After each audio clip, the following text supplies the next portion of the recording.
हफ्सा जी, आपका बहुत बहुत इस्तकबाल है, स्वागत है हमारे इस चैनल पर, इस स्ट्रीम पर। Thank you for joining us. Thank you so much and thank you everyone. और माई सेल्फ हफ्सा। और आपको स्पेशल थैंक यू कि आपने मुझे ये प्लेटफॉर्म दिया है मुझे अपनी बात रखने के लिए। Thank you so much Sahil sir. Thank you, thank you. Hafsa ji, मैं तो टू बी ऑनेस्ट, मुझे आपके बारे में ज़्यादा पता नहीं है। मेरे ख्याल से एक स्ट्रीम में अमित ने मुझे कहा था कि आपको इनवाइट करे इस्लाम से इंसानियत तक वाले एपिसोड में, और फिर इसी तरीके से मैंने आपको कांटेक्ट किया और आपने भी हमारी दावत को कबूल की। उसके लिए सबसे पहले तो शुक्रिया आपका। हाँ sir, thank you so much. मैं चाहती थी कि जो मेरे मेरे साथ हुआ है ना, वो बाकी लड़कियों को ना फेस करना पड़े, क्योंकि हर एक एक्स मुस्लिम की खुद की कहानी होती है। बिल्कुल। हफ्सा जो है ये हमारे रसूलुल्लाह की एक बीवी का भी नाम है। हजरत उमर की बेटी बेटी थी हफ्सा। और एक आयत जो है वो हफ्सा हजरत हफ्सा के वजह से ही उतर गई कुरान में। सूरह तहरीम की आयत नंबर 1, जहाँ पे अल्लाह कहता है कि ए रसूल, आप अपने ऊपर उस चीज को हराम कैसे कर सकते हैं जिसको अल्लाह ने हलाल की है। तो वाकया ये था। इसमें एक्चुअली दो वाकया आते हैं, लेकिन ये वाला जो वाकया है हफ्सा वाला, इसको मोमिन लोग शर्माते हैं बोलने के लिए। लेकिन जो तफसीर दान है, तफसीर लिखने वाले हैं, उन्होंने तो लिख दिया। अब तुम लाख उसको तो बचने की, उससे जान छुड़ाने की कोशिश करो, लेकिन जो वाकया दर्ज दर्ज हो गया है वो तो हो गया है। हुआ ये था कि मारिया किप्तिया, जो कि रसूलुल्लाह की बांदी है, बांदी मुबारक, तो वो हफ्सा जो है वो उनका घर था। रसूलुल्लाह ने हफ्सा को शायद अपने डैडी के वहाँ भेजा, हज़रत उमर के पास। और वही हज़रत उमर जो हज़रत सौदा को सुकून से पॉटी मुबारक भी करने नहीं जाने देते थे। तो वो उन्हीं की बेटी, वो रसूलुल्लाह ने उनको भेजा और हफ्सा के जो घर में, उनके बेड में मारिया किप्तिया के साथ हम बिस्तरी की। तो वो हफ्सा आ गई वहां पे, तो हफ्सा ने तब पकड़ लिया। तो वहां पे रसूलुल्लाह ने हफ्सा से कहा कि यार आप प्लीज ये बात किसी को ना बताएं। तो अब हफ्सा ने क्या किया, वो बात जाके हजरत आयशा को भी बता दिया। और हजरत आयशा तो आपको पता है कितनी छोटी अम्मी हमारी सबकी, उम्मत मुस्लिमा की अम्मी है।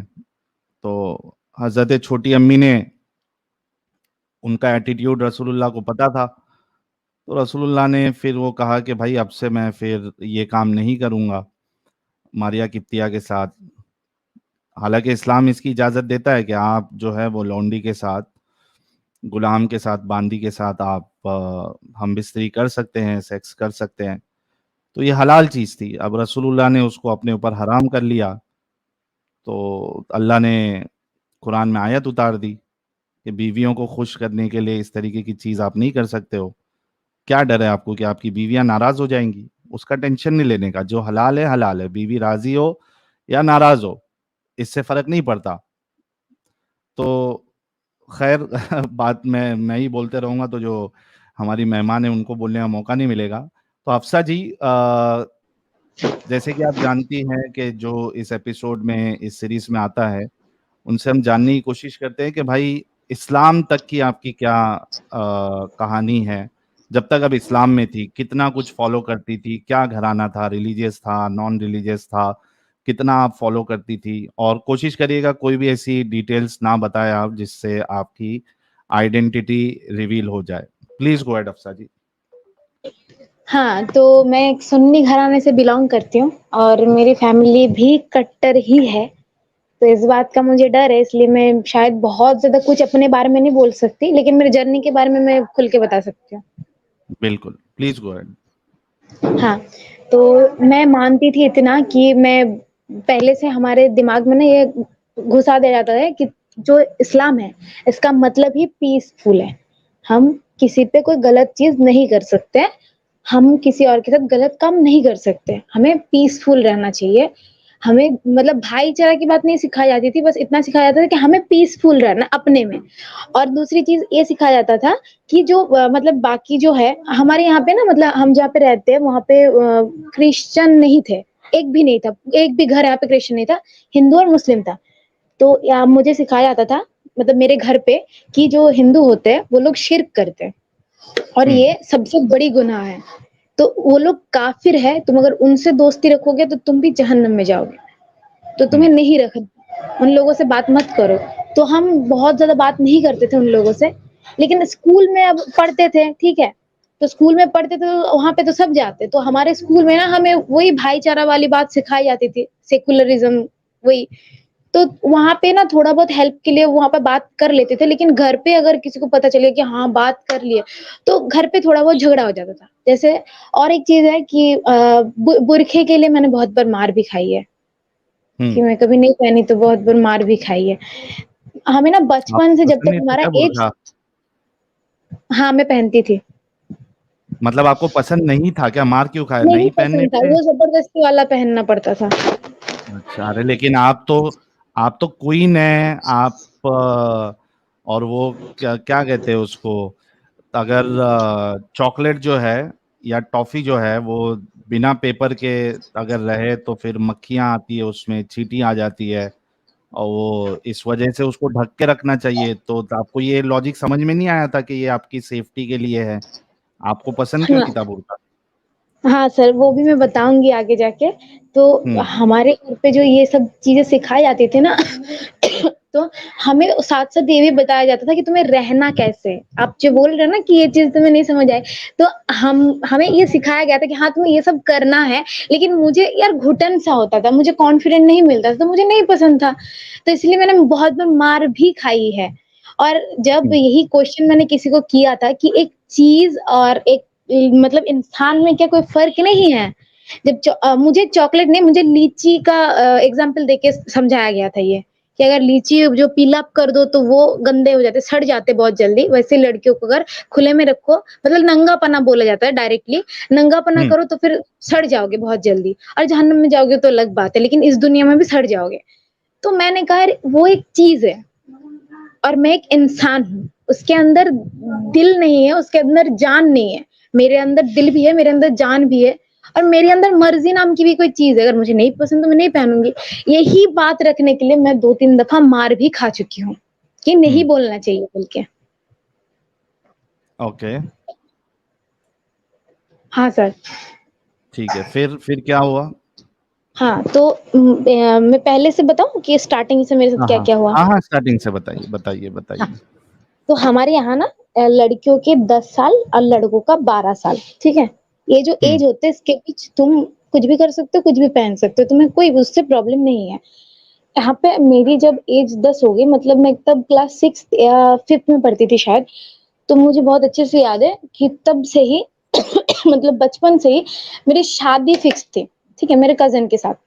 मतलब मेरा हुँ, फूफू का बेटे के साथ और एक खाला के बेटे के साथ, दोनों बोलते थे कि मैं अपने बेटे से शादी करवाऊँगा, वो बोलते थे अपने बेटे से करवाऊँगा। तो अब मम्मी खाला के बेटे को सपोर्ट करती थी और मेरे जो पापा थे, वो फूफू के बेटे को सपोर्ट करते थे, क्योंकि वो हुँ, खुद की बहन थी उनकी।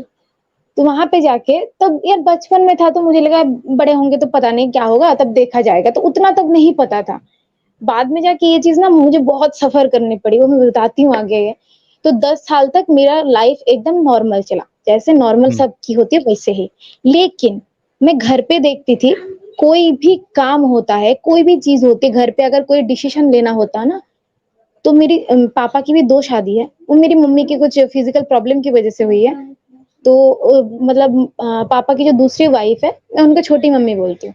तो हुँ, छोटी मम्मी को ना अपनी बात नहीं रखने दिया जाता था कि तुम डिसीज़न नहीं ले सकती हो। जो भी डिसीज़न लेंगे घर के मर्द लेंगे, मतलब मेरे पापा लेंगे, ठीक है? तो ये पहले से फिक्स था। तो जी, इसमें मुझे थोड़ा बहुत लगता था यार ऐसा नहीं करना चाहिए, लड़का-लड़की तो बराबर है, हमें तो स्कूल में यही सिखाया जाता है। यार यहाँ पे क्यों नहीं है? तो मैं क्वेश्चन तब नहीं उठा पाती थी, उतना हक नहीं था हमें कि क्वेश्चन उठाओ तुम। दीन के ऊपर क्वेश्चन उठा रहे हो, गुस्ताखी कर दोगे, ऐसी वाली बात थी, तो हम नहीं उठाते थे।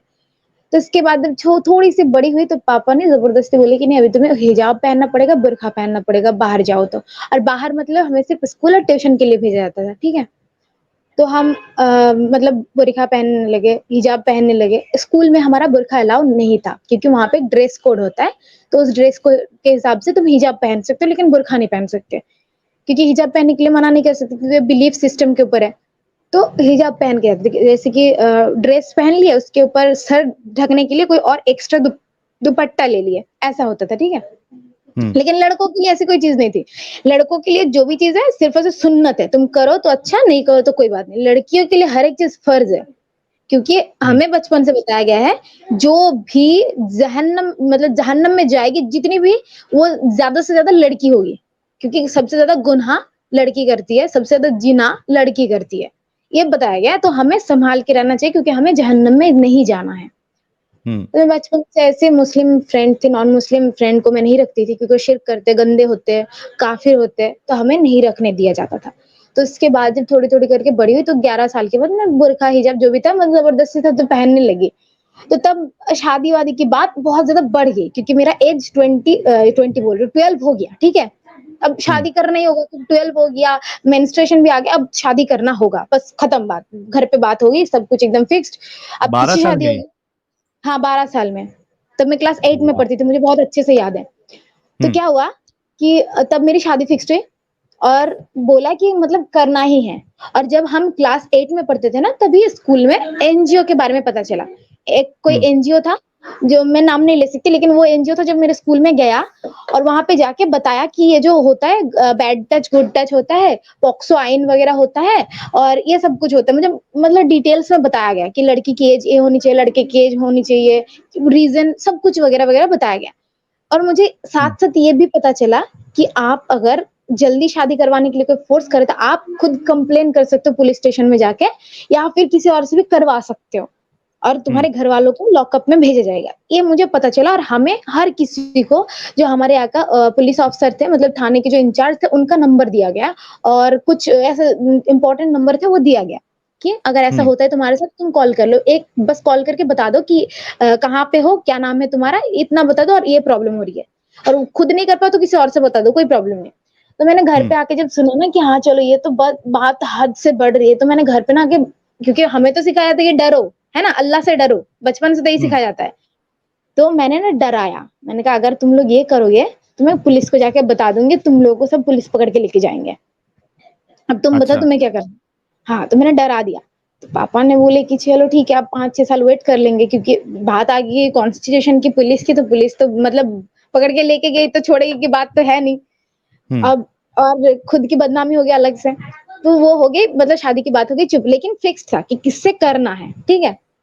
तो मैं उसी टाइम मतलब कुछ महीने बाद छुट्टी था स्कूल का, मैं गई फूफू के घर। वहाँ पे हुँ, जाके मेरे साथ सबसे घटिया चीज़ हुई। वो था, जिसके साथ मेरी शादी फिक्स था, वो मेरे से 1 साल छोटा था, लेकिन मेरे से शादी फिक्स थी। तुम्हारे क्या से हुआ छोटा कि था वो? हाँ, मेरे से 1 साल छोटा था। अच्छा मतलब वो 11 आप अगर 12-13 साल की थी तो वो हाँ, 11-12 साल वो का था। 11-12 हाँ, उतना ही था। तो क्या हुँ, हुआ कि उसने ना मुझे मोलेस्ट करने की कोशिश की पहली बार। हुँ, तो पहले मैं बहुत डर गई कि मैं कैसे बताऊँगी घरवालों को, अगर बता दिया और उनको अगर पता चल गया कि मैंने मतलब उस टाइम पे बुर्का नहीं पहनी थी, मैंने सिर्फ़ दुपट्टे ले रखे थे, अच्छे से सर कवर नहीं कर रखी थी, उनको पता चल गया तो ऊपर से मारेंगे अलग और मुझे ही गाली देंगे कि तूने ऐसा किया इसलिए ऐसा हुआ, अगर तूने पहन के रखता तो कुछ नहीं होता, है ना? लड़कियों हुँ, की तो यही प्रॉब्लम होती है। तो मैंने वो नहीं बता पाई। फिर मैं वहाँ पे 1 हफ्ते रही, फिर मैं घर आ गई। उसके हुँ, बाद ना मेरी ये दिल में था कि यार मैं किसको बताऊँ, क्या करूँ? मुझे कुछ नहीं समझ आ रहा था। तो मैं ना पढ़ाई में पहले से बहुत ज़्यादा अच्छी थी। मेरे घर पे उतना अलाउ नहीं था कि तुम बहुत अच्छे से पढ़ो और हम तुम्हें सपोर्ट करेंगे, ऐसा नहीं था। मैं हर साल फर्स्ट आती थी। तो मेरे स्कूल के टीचर मुझे बहुत हेल्प करते थे पढ़ाई में। जैसे कि हुँ, बुक्स मेरे घर से बहुत ज़्यादा नहीं खरीद के दिया जाता था। जितना ज़रूरत होती थी कि हाँ, क्लास में ये बुक्स टेक्स्ट बुक लगेंगे, वो स्कूल से दिया जाता था और एक्स्ट्रा बुक मुझे खरीद के नहीं देते थे। जितना भी हुँ, होता था, मुझे स्कूल जो टीचर थे एक, वो मुझे बहुत ज़्यादा प्यार करते थे। खुद की बेटी जैसे कि उनका भी एक बेटी थी, वही बोल के। तो मुझे बुक्स वग़ैरह जो भी ज़रूरत की चीज़ है ना, वो खरीद के लेके देते थे, ठीक है? तो मुझे वहाँ से हेल्प मिल जाती थी। तो मैं ना हर साल टॉप करती थी, मुझे एक ही चीज़ चाहिए था कि मेरे पापा को लड़की नहीं पसंद। मेरे घर पे किसी को नहीं पसंद क्योंकि लड़की हुँ, होगी तो बदनामी होगी, लड़का होगा तो नस्ल को आगे लेके जाएगा और पापा को बुढ़ापे में देखेंगे। ये चीज़ उनके दिमाग में है। तो उस टाइम पे मुझे बहुत बुरा लगता था यार मेरे पापा बस एक बार मुझे प्राउड से बोल दे कि ये मेरी बेटी है, ठीक है? तो मुझे ये हर साल मैं चाहती थी कि मैं टॉप करूँ और ज़्यादा अच्छे से मार्क्स लाऊँ, शायद बोल दे प्राउड से ही कि ये मेरी बेटी है बोल के। और उस टाइम पे ना और एक चीज़ बता दूँ, मैं ना राइटिंग करती थी, मतलब मैं पोएम लिखती थी, ठीक है? तो हुँ, मुझे शौक था, मुझे अच्छा लगता था। ये तो मतलब खुद के ऊपर होता है ना, तुम्हारे अंदर टैलेंट है तो तुम लिख रहे हो। तो मेरे साथ भी वही था। मैंने स्कूल में हुँ, प्रेज़ेंट किया बहुत जगह, तो मुझे अच्छे रिस्पॉन्स मिलने लगे, ठीक है? बाद में जाके मुझे और ज़्यादा अच्छे रिस्पॉन्स मिलने लगे। लेकिन उस टाइम में जो मेरे साथ हुआ वो मेरे दिल में रह गया। फिर उसके बाद 3-4 महीने बाद मेरा एग्ज़ाम था। तो मैं एग्ज़ाम की प्रिपरेशन लेने लगी और मैं वो चीज़ भूल गई। तो एग्ज़ाम खत्म हुआ, कुछ महीने बाद मेरी फिर से छुट्टी हो गई। मैं चली गई फिर से फूफू के घर। कम से कम 7-8 महीने के बाद, ठीक है? मैं तब मैं दूसरी क्लास में थी। छुट्टी के टाइम था तो मैं चली गई उनके घर। तब मेरा शायद हुँ, वही 14 होगा साल, 14 या 15 साल होगा। तो मैं उनके घर गई, वही चीज़ ना मेरे साथ दोबारा हुआ। हुँ, उसी ने वही किया। चीज़ दोबारा हुआ, उसी ने किया और वही चीज़ मतलब सेम ही चीज़ मेरे साथ हुआ और मुझे ना मैं पहले से तो एक चीज़ हुआ, मैं उससे दूर-दूर रहती थी।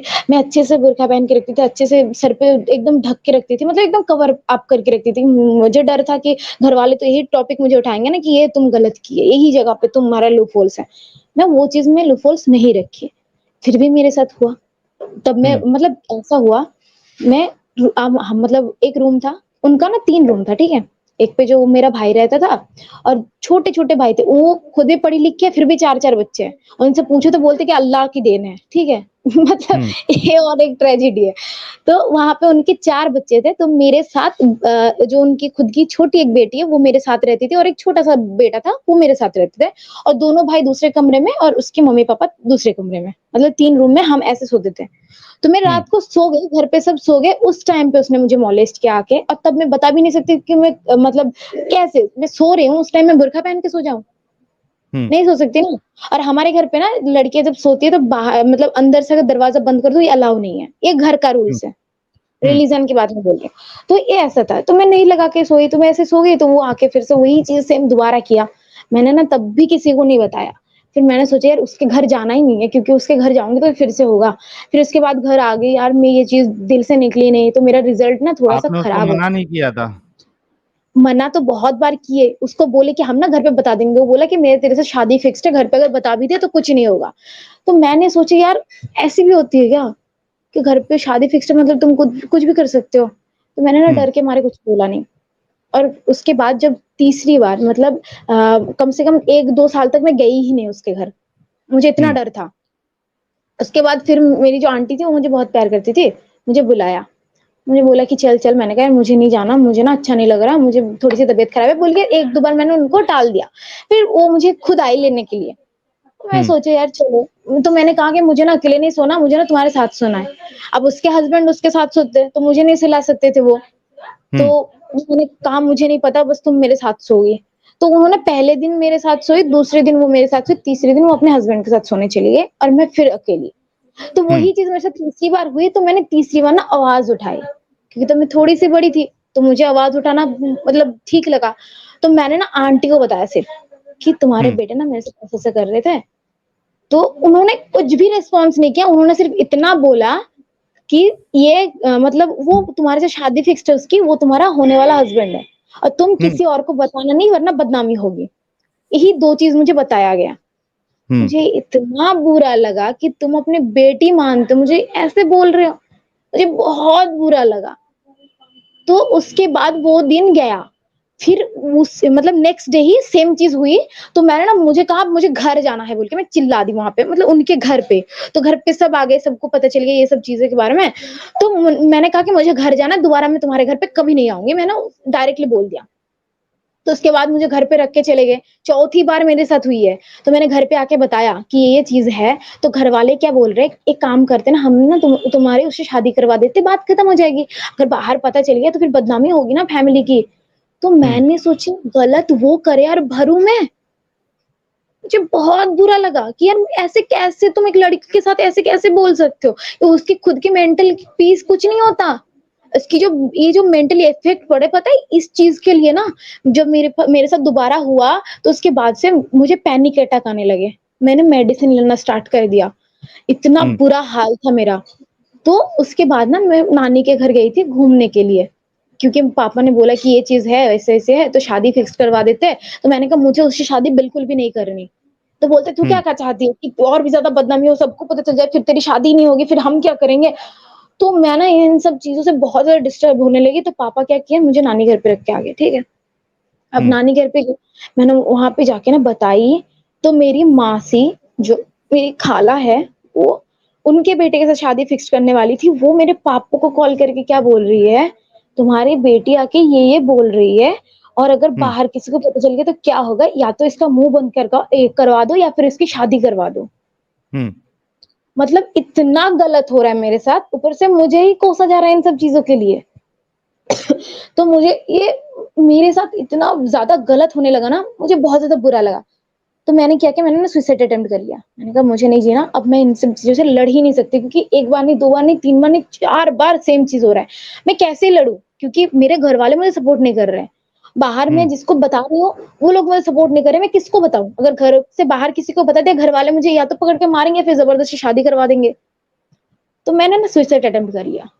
फिर मैं 3-4 दिन के बाद घर से आई, मतलब घर पे आई, 3-4 दिन मैं हॉस्पिटल में थी, उसके बाद घर आई, फिर मैंने ना मतलब मेरे घरवाले मुझे तब भी बात नहीं कर रहे थे मेरे साथ। उनको लग रहा था कि मैं ही गलत हूँ। मैंने ये किया, बहुत गलत किया, बहुत बदनामी हो रही है, ये वो। तो मुझे बोले कि अब कोई नहीं बात सुनेंगे, हम तुम्हारी शादी फिक्स कर देंगे।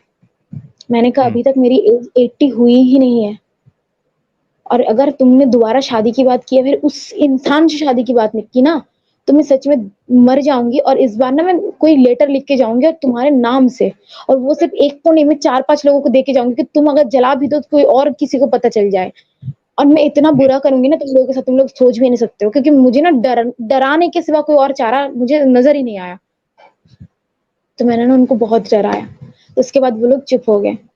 तो उसके बाद क्या हुआ, ये चीज़ मेरे दिमाग से आज तक नहीं निकली है कि यार मेरे साथ इतना गलत हुआ। जब मैं आवाज़ नहीं उठाई, तब चुप हो गई, तब किसी ने कुछ नहीं बोला। जब मैं आवाज़ उठाई, तब मेरे खिलाफ बोलने लगे मेरे ही घरवाले। ये हो गई। फिर उसके बाद ना मतलब पढ़ाई-वढ़ाई की, मेरा रिज़ल्ट बहुत खराब हुआ था। उस टाइम पे मैं इतनी ज़्यादा प्रेशराइज़्ड हो गई थी ना, ये सारी चीज़ों से इतनी ज़्यादा डिस्टर्ब हो गई थी कि मेरा रिज़ल्ट बहुत खराब हो गया। क्लास 11th में भी मेरा रिज़ल्ट खराब हो गया। तो मेरा क्लास 12 में ऐसा फ़ोकस था कि अब मुझे थोड़ी-सी अच्छी पढ़ाई करनी है, मुझे थोड़ा-सा अच्छा रिज़ल्ट तो करना ही है क्योंकि अगर मुझे अच्छे कॉलेज में जाना है तो फिर मुझे पढ़ाई करनी होगी। तो मैंने पढ़ाई-वढ़ाई की, फिर उसके बाद ना जनरल जैसे कॉलेज होता है उसमें एडमिशन दिलाया गया कि मुझे शादी करवाना है बोल के। क्योंकि शादी करवाना है तो लड़की थोड़ी पढ़ी-लिखी होती है तो मतलब जल्दी शादी होता है और दूसरी चीज़ है अच्छे लड़के मिल जाते हैं, ठीक है? हुँ, तो शादी के बाद दोबारा होने लगी, 18 साल हो गई अब मेरी। अब मैं कंप्लेन करूँ तो कैसे करूँ? क्योंकि हमें नहीं पता था कि तब उस टाइम पे नहीं पता था कि कंप्लेन करो तो तुम मर्ज़ी के खिलाफ शादी कर रहे हो बोल के तुम कंप्लेन कर सकते हो। तो 18 साल हो गई है। अब शादी की बात फिर से हो रही है, मैं कॉलेज में हूँ। तो उस टाइम पे क्या हुआ कि मेरे ना मैं राइटिंग करती थी, उसमें ना मुझे थोड़ा-सा अच्छा रिस्पॉन्स मिला, मतलब थोड़ा नहीं बहुत अच्छा रिस्पॉन्स मिला। मैं जब कॉलेज में प्रेज़ेंट की अपने राइटिंग को कोई कॉम्पिटिशन था, मुझे फर्स्ट प्राइज़ मिला। तो मैं बहुत खुश हुई कि आज घरवालों को बता ही देंगे फाइनली कि मैं राइटिंग करती हूँ। मैं इतना खुश थी, मैं बता नहीं सकती थी। घरवाले को आके मैंने सबसे पहले पापा को बताया क्योंकि मेरी मम्मी तो थी नहीं, छोटी मम्मी उतना नहीं समझती ना मुझको। तो हुँ, मैंने पापा को जाके सबसे ज़्यादा खुश होके मैंने बताया, "पापा, मुझे फर्स्ट प्राइज़ मिला है और मैं राइटिंग करती हूँ, आपको पता है?" पापा ने क्या जवाब दिया पता है? आप क्या सोच रहे हो कि पापा ने बहुत ज़्यादा एप्रिशिएट किया होगा? पापा ने मुझे हुँ, बोला, "अगर तुम राइटिंग करोगी ना तो तुम मतलब नास्तिक बन जाओगी।" और मैं आहा! पर्टिकुलर एक राइटर थी, जो मुझे बहुत पर्सनली पसंद थी, वो था तस्लीमा नसरीन, क्योंकि वो रिलीजन से बेस से निकल के आई थी, तो मुझे वो पसंद थी, तस्लीमा नसरीन। घर पे मुझे वही चीज़ दोबारा बोला गया कि तस्लीमा नसरीन बन जाओगी, तुम नास्तिक बन जाओगी, धर्म से दूर चली जाओगी, तुम ये नहीं कर सकती हो। हुँ, तो मेरी जितनी भी डायरी थी राइटिंग की, वो सब जला दिया, सब जितने भी थे। यार मेरी टैलेंट है, मुझे इस चीज़ में आगे जाना था बोल के मैंने आर्ट्स पढ़ाई की है क्योंकि मुझे ऑनर्स करना था इस चीज़ लिटरेचर के ऊपर ताकि मैं और ज़्यादा आगे बढ़ पाऊँ। जब मेरे सपने मेरे सामने जल रहे थे ना, साहिल सर आपको बता नहीं सकते मैं कितना रोई और कितने दिन तक रोई हूँ। इतना ज़्यादा रोना आ रहा था, इतना ज़्यादा मुझे खराब लगा कि यार खुद का सपना मैं जलते हुए देख रही हूँ। उतना बुरा हुँ, तो मुझे किसी और चीज़ में नहीं लगा था। तो उस टाइम पे मैं बहुत ज़्यादा टूट गई कि यार ऐसे कैसे कर सकते हो तुम लोग, फैमिली हो मेरे, तुम एप्रिशिएट नहीं कर सकते हो ठीक है, लेकिन इतना गलत तो नहीं कर सकते ना तुम लोग मेरे साथ। हुँ, तो मैंने उनको बोला कि मैं शादी कर लूँगी एक ही शर्त पे, अगर मुझे पढ़ाई कंप्लीट करने दो तो। क्योंकि मुझे ना मतलब क्या बोलते हैं नर्सिंग करना था, ठीक है? तो घरवाले ने बोला कि ठीक है, कर लो, लेकिन बस 1 साल के लिए। मैंने कहा 1 साल क्यों बोल रहे हो, 3 साल के लिए करने तो दो। तो पापा ने बोला कि मैं 1 साल के पैसे दूँगा, उसके बाद मैं नहीं दूँगा, अगर तुम उसके बाद कर सकते हो तो कर लो। तो मैंने सोचा कि स्कॉलरशिप मिल जाएगी तो थोड़ी-सी हेल्प हो जाएगी, शायद मैं कर सकती हूँ। तो मैंने ना पापा से बोल के ज़बरदस्ती करके थोड़ा मतलब थोड़ी बहुत कलेश हुई, ऐसे नहीं कि पापा बहुत जल्दी मान गए, ऐसा कुछ नहीं हुआ। मैंने घर पे वही मैंने कहा कि अगर मैं सुसाइड कर लूँगी, इसमें से बट डर आया फिर से, क्योंकि मुझे एक ही चीज़ नज़र आती थी कि घरवालों को बात मनाने के लिए मुझे डराना है। मुझे यही हुँ, चीज़ पता था। मुझे यही रास्ता पता था, तो मैंने डरा दिया। उन्होंने बोला कि ठीक है, लेकिन मैं 1 साल के पैसे दूँगी, उसके बाद तुम मर जाओ, क्या करो मुझे नहीं पता। मैंने कहा ठीक है चलो ये भी मैं मान लूँगी, क्योंकि अगर मैंने 1 साल भी कंप्लीट कर लिया, प्रैक्टिस करने के लिए कोई हॉस्पिटल में जॉइन कर सकती हूँ, तो मुझे पैसे मिलेंगे, मुझे पता था। तो हुँ, उन्होंने मेरा एडमिशन करवाया, मैं घर से निकली, उस टाइम पहली बार बाहर हॉस्टल में थी और हमारा हॉस्टल ना मतलब रिलीजन के बेस पे नहीं था। मेरा जो हुँ, रूममेट था ना वो कोई भी मुस्लिम नहीं थे। हम 4 रूम में रहते थे, 4 लड़कियाँ, वो मेरी रिलीजन की थी नहीं, ठीक है? मतलब हिंदू ही थी। तो मुझे इन इतने गंदे चीज़ों से जब बाहर निकल के आई, जब मैं हॉस्टल में पहली बार गई, तो मुझे उस टाइम पे पता चला कि लड़की की भी इज़्ज़त होती है, लड़की की भी हक होती है, उनकी खुद की मर्ज़ी होती है। तो मुझे पहली हुँ, बार पता चला, मुझे इतना इंडिपेंडेंट फ़ील हो रहा था ना, मुझे लग रहा था कि बस ऐसा मेरे घर पे मैं दोबारा नहीं जाऊँगी। इतना ज़्यादा मुझे घर से नफ़रत होने लगी, मुझे इतना ज़्यादा नफ़रत होने लगी मैं बता नहीं सकती। तो उस टाइम पे ना मुझे एक चीज़ फ़ील हुई, यार इंसान इतने गलत क्यों कर सकते हैं? क्यों?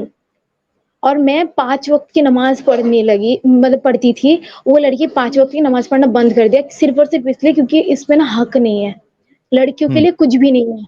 हमें हमेशा पाबंदी में रखा जाता है, एनवेलप में पैक करके, बुरखे में पैक करके, ये बोल के कि अगर तुम पहली बात तो घरवाले, दूसरी बात हस्बैंड की बात मानोगे तो ही जन्नत में जाओगे, और अगर अल्लाह रसूल अल्लाह के अंधाधुन फॉलो करोगे, अगर तुम कुरान को रट्टा मार के पढ़ोगे, तो तुम जन्नत में जा सकते हो। ये बताया हुँ, जाता है। हमें इस्लाम के बारे में सिर्फ़ इतना बताया जा सकता है कि इस्लाम सबसे अच्छा, खूबसूरत एक मज़हब है, जिससे खूबसूरत कोई और चीज़ हो ही नहीं सकता। अल्लाह के ऊपर कोई भी नहीं है, रसूलुल्लाह के ऊपर कोई भी नहीं है, और इन लोगों के साथ हम किसी और को कंपेयर नहीं कर सकते।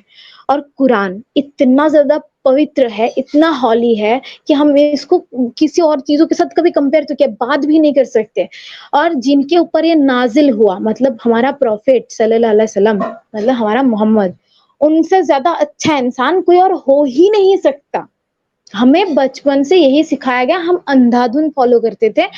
रोज़े रखना, नमाज़ पढ़ना, कुरान को रट्टा मारना, यही सब चीज़ें हम करने लगे। घर से बाहर जाके पता चली भाई ये तो तुम गलत बोल रहे हो, इसमें तो इंसानियत नाम की चीज़ ही नहीं है। घर से जब बाहर गई तो मुझे 2 न्यूज़ मिली, ठीक है? पहली बात एक न्यूज़ मिली, मुझे कॉल करके बताया गया कि मेरे घर के थोड़ी-सी दूर में एक हिंदू लड़का था, जिसने प्रॉफिट के बारे में थोड़ा-सा मतलब रियलिटी दिखाई थी। गलत नहीं बोल सकते कि अभी हमको सच्चाई पता है, तो हम गलत नहीं बोलेंगे। उसने रियलिटी दिखाई। उसने बस इतना बोला कि मोहम्मद एक ऐसा इंसान था जो छोटी बच्ची से शादी किया और इतने सारे बीवी रखते थे। तो फिर तुम इनको कैसे फॉलो कर सकते हो? बस इतना सा लिखा था। हुँ, फेसबुक पे किसी पेज में उसने डाल दिया। उसके घर को, वो एक शॉप का ओनर था, उसके शॉप को सब कुछ जला दिया गया। कोई रीज़न नहीं था, सिर्फ़ इतना बोला तो जला दिया। हुँ, और हमारा यहाँ का मतलब सिस्टम देखो, लोगों ने कंप्लेन किया पब्लिक ने कंप्लेन किया तो पुलिस उसको ही पकड़ के लेके गई। सच्चाई का जाँच भी नहीं किया, उसने जो बोला सच है या झूठ है या फिर कौन से तरीके से बोला, कुछ भी जाँच नहीं हुई, बस उसको पकड़ के लेके चले गए, फिर वो पुलिस के थाने में बंद है। ठीक है? अभी भी है। हुँ, कम से कम 3-4 साल हो गया, अभी भी है। अभी भी तो बंद है? उसको हाँ, अभी भी बंद है। उसको किसी ने छोड़ने के लिए मतलब कोई उसके घरवाले भी नहीं जा सकते ना, क्योंकि उसके घरवालों को पूरा एकदम ऐसे बोला गया, तुम अगर जाओगे तो तुमको हम मार देंगे, क्योंकि हुँ, उसने बहुत गलत किया। ठीक है? हो गया। दूसरी न्यूज़ मेरे कान में ये आई कि मुझे डराने के लिए, लेकिन ये सच्चाई भी थी। तो मुझे बोला गया कि यहाँ पे एक हिंदू लड़का था जो मुस्लिम लड़के से प्यार करते थे, ठीक है? वो उसको हुँ। लेके भाग गया, उस लड़की को लेके। तो उस लड़की मतलब मुस्लिम लड़की के घर वालों ने क्या किया, उस लड़के को पकड़ नहीं पाए। लड़के के जो घरवाले थे, मम्मी, पापा, भाई और भाभी, चारों को पकड़ के लेके आए। पहले तो बहुत मारे, दूसरे टाइम क्या किया, उसके ऊपर एसिड डाला गया। हुँ, हुँ। इतना घटिया हरकत किया उन लोगों ने, ये लोग सपोर्ट कर रहे थे और मुझे बोला कि तुम ऐसा कभी मत करना। मुझे डरा रहे थे और ये हुँ, सच्चाई बता रहे थे, लेकिन मैंने इनको कहा कि यार हम तो पीसफुल कम्युनिटी में रहते हैं, हमारा इस्लाम तो ये नहीं सिखाता, तुम ऐसे कैसे कर सकते हो, तुम ऐसे कैसे बोल सकते हो? अगर किसी ने गलत किया तो हमें तो यही बोला जाता था कि रसूल अल्लाह सबको माफ कर देते, क्षमा करते। तो तुम लोग क्यों नहीं कर सकते हो? तुम लोग भी उन लोगों को माफ कर दो ना। और एक बात ये है कि अगर वो लोग गलत बोल भी दिए, गलत कर भी दिए, इससे अल्लाह को और रसूल अल्लाह को तो कोई फर्क नहीं पड़ने वाला, क्योंकि वो तो सबसे हुँ, ऊपर है, तो उनको तो फर्क नहीं पड़ना चाहिए। तो मुझे बोला गया कि हम लोगों से बोल दिया, किसी और के सामने ये बात नहीं बोलना, हुँ, क्योंकि ये बहुत गलत बात है, तुमको मार देंगे, ऐसा बोला। तो मैं ना थोड़ी-सी डर गई। तो मुझे ना उस टाइम जब मैं घर से बाहर हूँ, मुझे इंडिपेंडेंट फ़ील हो रहा है, जब मुझे ह्यूमैनिटी के बारे में पता चल रहा है कि इंसानियत नाम की चीज़ क्या है, इंसानियत क्या है, तब मुझे सब कुछ अपनी आँखों के सामने अच्छे से दिख रहा है। और तब भी मैं रट्टा ही मारती थी, तब मुझे इस्लाम के अंदर की चीज़ें नहीं पता थी। उस टाइम पे भी मैं रट्टा ही मारती थी। हमें हुँ, मीनिंग नहीं पता था। और हमारे घर से ना मतलब लड़कों को ज़्यादा फ़ोर्स किया जाता है मदरसा में पढ़ने के लिए, लड़कियों को उतने ज़्यादा फ़ोर्स नहीं किया जाता, ठीक है? और यहाँ पे जो हिंदू रहते थे, वो लोग ना सेक्युलरिज़्म में भरोसा करते हैं। मतलब हुँ, हिंदू ऊपर या मुस्लिम ऊपर ये नहीं भरोसा करते, सेक्युलरिज़्म पे भरोसा करते हैं और ये लोग ना मुस्लिम से डरते हैं क्योंकि इनको लगता है कि मुस्लिम बहुत वायलेंट होता है और ये लोग इनको मार भी सकते हैं। तो इस वज़ह से ये लोग डरते भी थे। तो और एक चीज़ क्या हुई, जब मैंने ये सुना तो मैंने इन लोगों पे क्वेश्चन उठाए तो मुझे ये बोल के चुप करवा दिया गया। चलो ठीक है, ये भी अच्छा है। तो मुझे ना बाद में मुझे साफ-साफ नज़र आने लगी कि इसमें इंसानियत नहीं है। क्योंकि अगर इंसानियत होती तो मेरे घर के थोड़ी-सी मतलब 1-2 घर छोड़ के ही सब यहाँ पे सब मुस्लिम ही वैसे हैं, बहुत कम हिंदू है। तो 1-2 घर छोड़ के ही जो भी घर है, उसपे एक आंटी रहती थी, उनके हस्बैंड उनको बहुत मारते थे। हुँ, और उनके जो घरवाले थे, मम्मी-पापा जब आते थे क्या बोलते थे कि हस्बैंड है, यार वो लड़का है वो कर सकता है क्योंकि वो तुम्हारा हस्बैंड है, तुम्हें हस्बैंड की बात माननी होगी, तुमने ही कोई गलती की होगी, है ना? तुमने ही कोई गलती की इसलिए तुम्हें मार रहे हैं, ऐसा बोला जाता था। लेकिन उसके अगेंस्ट नहीं बोला जा रहा था कि तुम किसी लड़की को नहीं मार सकते, चाहे वो कितना भी गलत कर ले, तुम उसे समझा सकते हो, बोल सकते हो, तुम उसके साथ डिबेट कर सकते हो, आर्गुमेंट कर सकते हो, लेकिन तुम्हें मार नहीं सकते हो। ये हुँ, नहीं बोला जाता। मुझे नहीं समझ आ रहा था कि क्यों नहीं बोला जा रहा है और उनको गलत क्यों नहीं बोला जा रहा है। तब उस टाइम पे मुझे समझ आ रही थी कि ये भी गलत है और मुझे नहीं पता था कि इस्लाम में ऐसा है। तो मैं ना सोचा कि यार इतना गलत तो नहीं हो सकता क्योंकि इतना गलत इस्लाम क्यों ही सिखाएगा? हम जिसको बचपन से फॉलो करते हैं, जो मतलब इस्लाम तो पीस चीज़ सिखाता है ना, पीस रहो, पीसफुल रहो, ये सब चीज़ें सिखाता है तो फिर इतना गलत तो नहीं सिखा सकता। तो मैंने सोचा कि मुझे ना मीनिंग पढ़ना है। मुझे हर चीज़ का मीनिंग जानना है। इसमें क्या हुँ, लिखा है, क्या नहीं लिखा है। तो उस टाइम से ना मैं पढ़ना स्टार्ट की, ठीक है? तो उस टाइम मैंने जब पढ़ना स्टार्ट किया, मैंने पहली बार सही अल बुखारी की हदीस पढ़ी थी, ठीक है? वो हुँ, मुझे बहुत जगह गलत लगा। जब कुरान पे मीनिंग पढ़ रही थी सूरह अन-निसा पे जो था, वो बहुत ज़्यादा गलत लगा मुझे बहुत जगह पे, एक जगह पे नहीं बोल सकती पर्टिकुलर नहीं, बहुत जगह पे गलत लगा। जब सूरह अल-बकरा होता है, उस पे भी मुझे बहुत ज़्यादा गलत लगा। मैं जब थोड़ी-थोड़ी करके पढ़ने लगी मुझे बहुत ज़्यादा गलत लगने लगा, तो मुझे रियलाइज़ हो गया कि यार मुझे नहीं रहना ऐसी कोई मज़हब में। लेकिन मैं छोड़ नहीं सकती थी क्योंकि मुझे पता नहीं था कि इसको छोड़ा भी जा सकता है ना, मुझे हुँ, मुस्लिम के बारे में नहीं पता था। तो मुझे इतना ज़रूर पता था कि मुझे फॉलो नहीं करना। वहाँ से जब मैं आई मतलब हॉस्टल से जब पहली बार घर आई थी तो मैं हिजाब नहीं पहनी थी। मैंने सिर्फ़ एक चूड़ीदार मतलब वो जो सलवार होता है वो डाल रखी थी। मैं फुल स्लीव सलवार पहनती थी क्योंकि हमारे घर पे वही पहनने के लिए दिया जाता था। फुल स्लीव सलवार पहनी, ऊपर से एक दुपट्टा ले लिया अच्छे से, बहुत अच्छे से कवर अप करके, लेकिन सर पे नहीं रखी थी, बॉडी पे पूरा कवर अप कर ली। मुझे फिर भी मारा गया ये बोल के तुमने बुर्का क्यों नहीं पहना, हिजाब क्यों नहीं डाल रखा? तो मैंने ना उस टाइम मैंने घर से लड़ लिया कि यार मुझे नहीं पहनना, क्योंकि मुझे लिफाफे में बंद नहीं रहना, मैं क्यों रहूँ बंद? और अगर इससे कोई प्रॉब्लम होती तो प्रॉब्लम उनको होनी चाहिए ना जो गलत कर रहे हैं, जिसके साथ गलत हो रहा है वो क्यों प्रॉब्लम फेस करे? तुम्हारे लिए हम प्रॉब्लम क्यों फेस करेंगे? मुझे नहीं करना, मुझे नहीं मानना। लेकिन हुँ, पापा ने बहुत कुछ सुना दिया, तो उसके बाद बोले कि ठीक है बुर्का नहीं पहनेंगे, चलो हम हिजाब ले लेते, फेस को कवर कर लेंगे। तो पापा ने बोला ठीक है। तो इसके टाइम जब भी घर जाते थे कि हम मतलब हिजाब पहन के फेस टेस कवर करके फिर जाते थे, ठीक है? घर से जब जाते थे तब भी वही करते थे, लेकिन ट्रेन में जाके हम बदल लेते थे। मतलब दुपट्टा सर पे नहीं रखते थे, ऐसा होता था। तो इसके बाद से जब पढ़ना स्टार्ट की, तो पहले मुझे ये सब चीज़ें गलत लगने लगी, फिर मुझे पता नहीं था कि इसको छोड़ सकते हैं। तो मैं एक दिन यूट्यूब स्क्रॉल कर रही थी ऐसे नॉर्मली, तो सबसे पहले मुझे आपका चैनल मेरे सामने आया था, कोई एक वीडियो आया था और मैं ना वीडियो नहीं देखी थी, उसका थंबनेल भी मैंने नहीं देखा था, सिर्फ़ और सिर्फ़ एक ही नाम मुझे देखा कि एक्स मुस्लिम साहिल बोल के। हुँ, मैं सोची यार एक्स मुस्लिम क्या होता है? मुझे जानना है, क्योंकि एक्स मुस्लिम के मैंने तो कभी नहीं सुना कि ऐसी भी कुछ होती है, क्योंकि हमें तो पता है हिंदुइज़्म, क्रिश्चियनिटी, बुद्धिज़्म और ये हमारा जो मज़हब है ये, यही सब चीज़ों के बारे में पता है, इससे ज़्यादा कुछ और नहीं पता। एक्स मुस्लिम क्या है? तो मैंने ना आपके चैनल में जाके पूरा एकदम अच्छे से ध्यान से सब वीडियो देखने स्टार्ट किए, तो एक-एक करके मुझे सारे एक्स मुस्लिम के बारे में पता चलने लगा। उस हुँ, टाइम में मैंने सोचा यार मैं तो ऑलरेडी छोड़ चुकी हूँ, क्योंकि मैं तो काफ़िर हूँ, मैं तो मुनाफ़िक हो गई, मैं तो इनको मानती नहीं हूँ। और मैं तो यार जो शिर्क करते हैं मैं तो उनको सपोर्ट भी करती हूँ कि यार गलत ही क्या है, तुम्हें अगर शांति मिल रही है तुम कर सकते हो। तो मैं तो फिर मुनाफ़िक भी हो गई और काफ़िर भी हो गई। तो मैं तो मानती नहीं थी ऐसे भी, तो यार मैं भी तो एक्स मुस्लिम हूँ। उस टाइम से मुझे कीड़ा जाग गया कि नहीं यार मुझे पूरा जानना है और मुझे हर एक क्वेश्चन का जवाब भी चाहिए अभी। सिर्फ़ हुँ, क्वेश्चन नहीं चाहिए, अभी जवाब भी चाहिए। उस टाइम के बाद से जब पहली बार आपका चैनल देखा तो मुझे पूरा मोटिवेशन मिल गया कि नहीं अब मुझे भी यही करना है और मुझे भी लोगों को बताना है कि इस्लाम मज़हब में क्या है लड़कियों के लिए ख़ास करके, क्योंकि यार एक बात तो मैं मानती हूँ कि लड़कों जो लड़के हैं मोमिन हैं वो लोग क्यों सोचेंगे, मतलब क्यों छोड़ने की बात करेंगे? उनको यहाँ पे 4 बीवी मिल रही है, वो मतलब और मरने के बाद 72 हूरें मिल रही है, तो सारी मलाई तो उनके हक में आ रही है ना, तो वो लोग क्यों छोड़ेंगे? है ना? तो हुँ, यार उनको तो मैं नहीं समझा सकती, लेकिन जो लड़कियाँ हैं जिनके साथ गलत हो रही है उनको तो समझा सकती हूँ। क्योंकि भाई-बहन में शादी भाई क्यों करना? जिसको तुम भाई बोल रहे हो, जो तुम्हें बहन बोल रहे हो, वो तुम्हारे बिस्तर में कैसे आ सकता है? ये तो बहुत ज़्यादा हुँ। गलत बात है ना। उसके बाद से मुझे प्रॉफ़िट की पूरी हिस्ट्री पता चली, तब मुझे लगा यार इस इंसान को मैं फ़ॉलो करती थी। इसके लिए मैं मरने-मारने की मतलब तैयारी में थी और मैं ना ये भी करती थी, क्या है पता है? कि जो लोग काफ़िर होते थे मेरे हिसाब से उस टाइम पे, मैं उनको बोलती थी यार तुम्हें पता है तुम लोग ना जहन्नम में जाओगे, अभी से ना ये सब बंद कर दो, ये सब गलत चीज़ें हैं। मैं ना उनको ये बताती थी जाके, सच में मुझे खुद में हँसी आती कि मैं ये करती थी, इसके लिए। मुझे इतना ज़्यादा गलत लगता है ना अभी, सही में मुझे बहुत गलत लगता है, मैंने बहुत गलत किया। हाँ, तो साहिल सर ये आप बताइए आपका क्वेश्चन? हाँ, हाँ, मैं ये कह रहा था कि ये मतलब जो पूरा वाक़या हुआ है, उसके बाद फाइनली जब आपने चैनल देखा मेरा, उसके बाद हाँ। फिर आपने डिसीज़न लिया कि भाई प इससे निकलना है। यानी मतलब आप ऑलरेडी निकल चुकी थी, लेकिन जो एक साहस और एक हिम्मत आपको चैनल देखने के बाद मिली और आपको पता चला कि भाई इस नाम की भी कोई चीज़ है, एक्स मुस्लिम भी होते हैं जो इस्लाम छोड़ देते हैं, उनको कहते हैं, तो मेरे पास ये ऑप्शन है। हाँ, आपके चैनल देखने के बाद ही मुझे ये सब पता चला। बहुत ज़बरदस्त।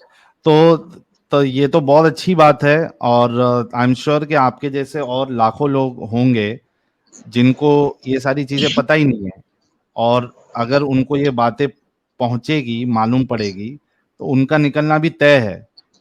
तो ज़्यादा ज़रूरी बात ये है कि भाई इन डिस्कशंस को, इन बातों को सारे लोगों तक पहुँचाया जाए। ये सबसे बड़ी इम्पोर्टेंट चीज़ है। हाँ, बस मैं ना भाई आपसे ना एक बात बोलना चाहती हूँ कि जो लड़कियाँ हैं ना, ये मज़हब लड़कियों को बहुत ज़्यादा गलत ठहराते हैं। क्योंकि हुँ, अल्लाह जो है ना, मुझे ये चीज़ बहुत पर्सनली लगता है कि अल्लाह जो है ना एंटी वुमन है। तो उनको हुँ। लड़कियों से नफ़रत है, मुझे पता नहीं क्यों ऐसा लगता है।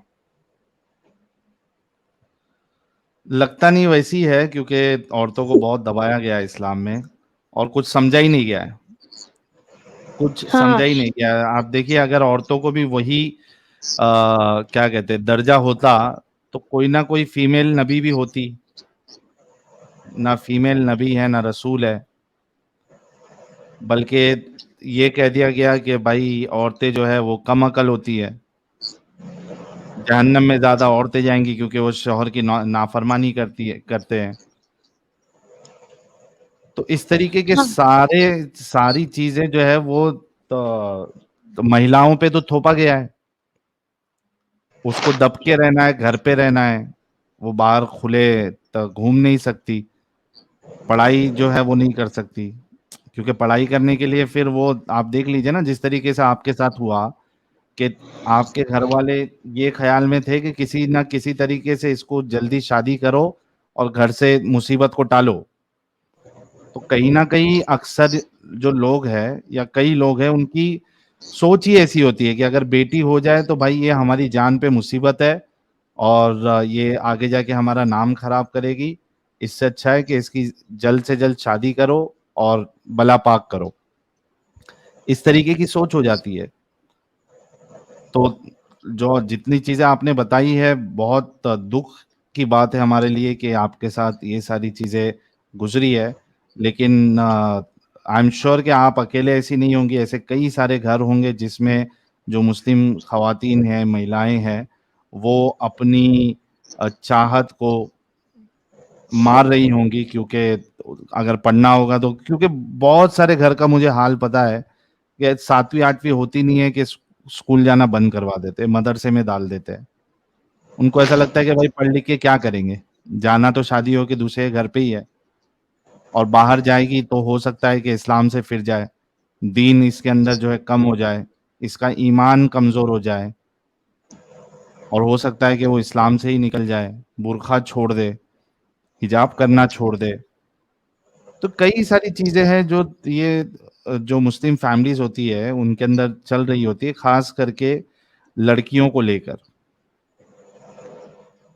लेकिन कुछ हाँ, ऐसे भी लोग होते हैं हफ्सा जी जैसे जो दबते नहीं हैं और लड़ते रहते हैं और तो अपनी जो चाहत है उसको पूरी करते हैं। अगर ये वहाँ पे फाइट नहीं करती और उनको धमकी नहीं देती अपने माँ-बाप को, तो इनकी भी शादी कर दी जाती उसी लड़के के साथ। पढ़ाई-वढ़ाई खड्डे में चले जाती। तो ये प्रॉब्लमैटिक चीज़ें हैं, इस्लाम तो दबाता ही है और उसके साथ-साथ जो अ, मुसलमान हैं, वो भी अपने बच्चों को दबाते हैं, ख़ास करके लड़कियों को। लड़के बिंदास जा रहे हैं, बाहर जा रहे हैं, कॉलेज जा रहे हैं, घूम रहे हैं, फिर रहे हैं, मज़े कर रहे हैं, ऐश कर रहे हैं, उन पे कोई लगाम नहीं। लड़की हो गई तो बस मामला खत्म। तो ये सारी चीज़ें हैं। अफ़सा जी बहुत-बहुत शुक्रिया आप जुड़ी हमारे साथ और अरे साहिल भाई मैं मुझे आपको और एक चीज़ बतानी मुबारकबाद है। देता हूँ। जी।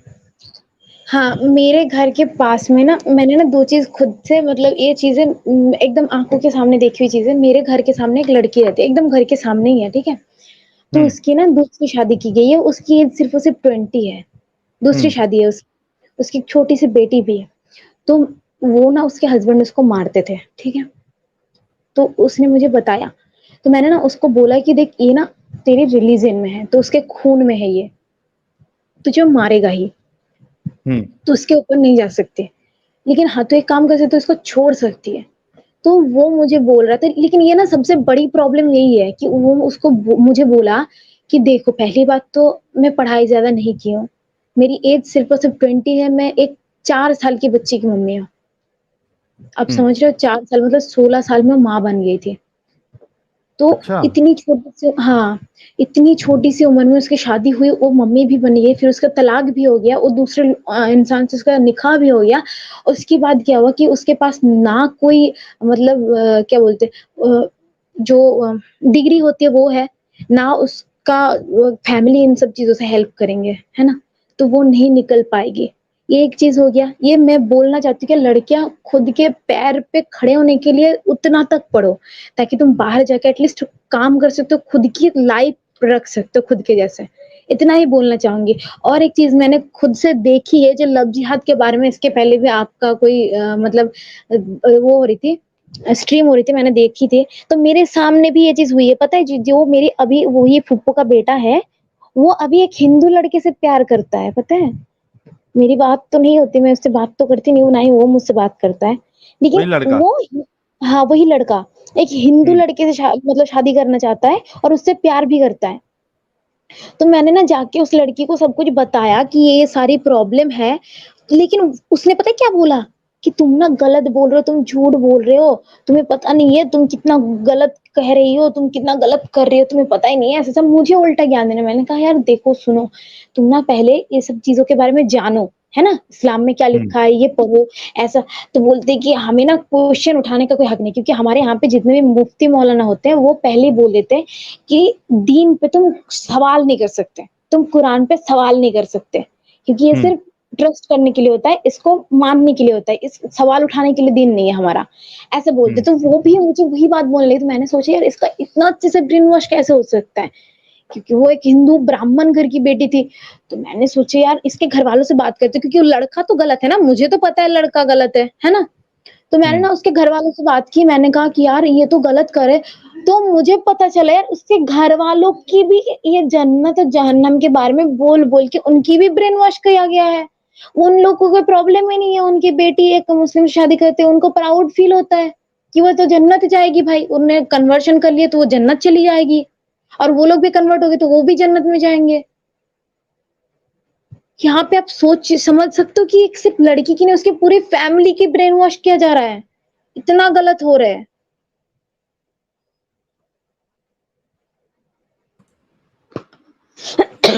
तो उनको कुछ असर ही नहीं हुआ आपने जितनी बातें बताई? नहीं असर हुआ, क्योंकि उनके दिमाग में है ना कि दीन पे सवाल नहीं कर सकते, कुरान पे सवाल नहीं उठा सकते। हुँ, सही। आपका चैनल भी है हफ्सा जी? हाँ सर, मेरा चैनल भी है एक्स मुस्लिम हफीसा बोल के।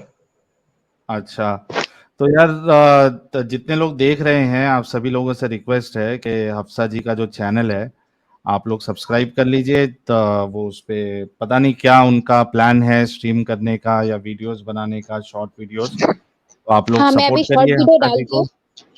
और स्ट्रीम में करूँगी जब मेरा थोड़ा-सा फॉलोअर ज़्यादा हो जाए, क्योंकि मेरे पास तो फिलहाल ना ही कोई टीम है कि मैं हेल्प ले सकूँ, और ना ही मेरा खुद का लैपटॉप है, तो मैं अभी तो नहीं कर सकती। मेरा 1000 सब्सक्राइबर कंप्लीट होने तक मैं कर लूँगी।